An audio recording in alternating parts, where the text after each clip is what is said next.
ایک سوال یہ بھی پیدا ہوتا ہے کہ جب آپ حرم شریف میں داخل ہوتے ہیں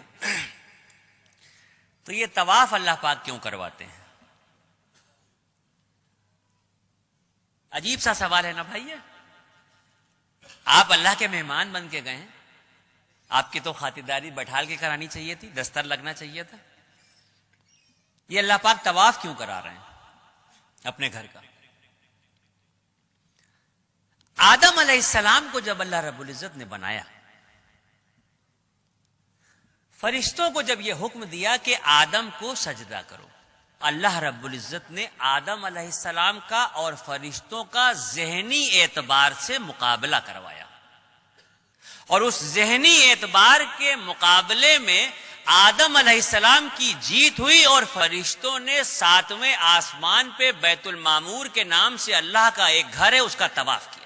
جب اس کا طواف کیا تو اللہ رب العزت کو یہ ادا بہت پسند آئی، اور اسی وقت جبرائیل علیہ السلام کو یہ حکم دیا گیا کہ آدم کو لے کے زمین پہ جاؤ اور بیت المعمور کے ٹھیک نیچے روئے زمین پر میرے ایک گھر کی تعمیر کرو، تاکہ میرے بندے اگر مجھ سے اپنے عشق کا اظہار کرنا چاہیں یا اپنی کسی غلطی کا کفارہ دینا چاہیں تو میرے گھر کا طواف کریں.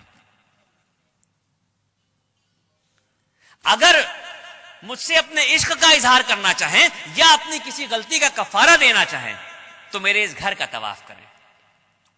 اور سن لیجئے، ہم جو اللہ کی اشرف المخلوق ہیں، ہماری جب تک سانس چل رہی ہے آپشن کھلے ہوئے ہیں ہمارے سامنے. ہم زندگی میں جتنی بار چاہیں مکہ شریف جائیں، جتنی بار چاہیں حرم شریف جائیں، اور جتنا چاہیں اتنا طواف کریں.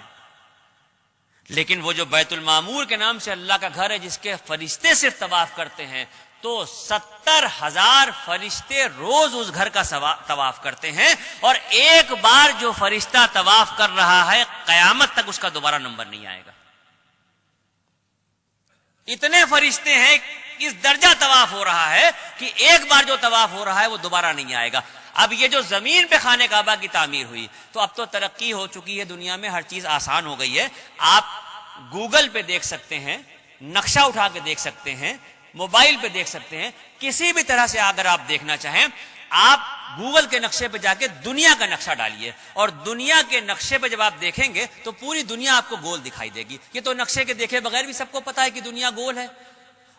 اس دنیا کے گول کے بیچ میں جو سینٹر ہے، بالکل انچوں سے ناپ لیجئے، ایک ایک سوت کے حساب سے ناپ لیجئے، پوری جو گول دنیا ہے اس کے بیچ کا جو سینٹر ہے، اس گول سینٹر پہ یہ کعبۃ اللہ کی تعمیر ہوئی ہے. اب یہاں پر بات ختم نہیں ہوتی. یہ تو بات سمجھ میں آ گئی کہ دنیا گول ہے، اور دنیا گول ہے تو اس کے بیچ میں خانہ کعبہ ہے. یہ بات یہاں پہ ختم نہیں ہوتی. اگر سائنس یہ کہتی ہے، میں نہیں کہہ رہا ہوں، اگر سائنس یہ کہتی ہے کہ دنیا گول ہے اور گھوم رہی ہے، تو پھر میرا ایمان یہ کہتا ہے کہ مذہب و ملت کی پرواہ کیے بغیر اس دنیا کا ہر شخص کعبۃ اللہ کا طواف کر رہا ہے. اگر سائنس یہ کہہ رہی ہے کہ دنیا گول ہے اور گھوم رہی ہے، تو پھر میرا ایمان یہ کہتا ہے کہ اس دنیا پہ مذہب و ملت کی پرواہ کیے بغیر کسی بھی مذہب کا شخص ہو، ہر شخص جانے میں یا انجانے میں کعبۃ اللہ کا طواف کر رہا ہے.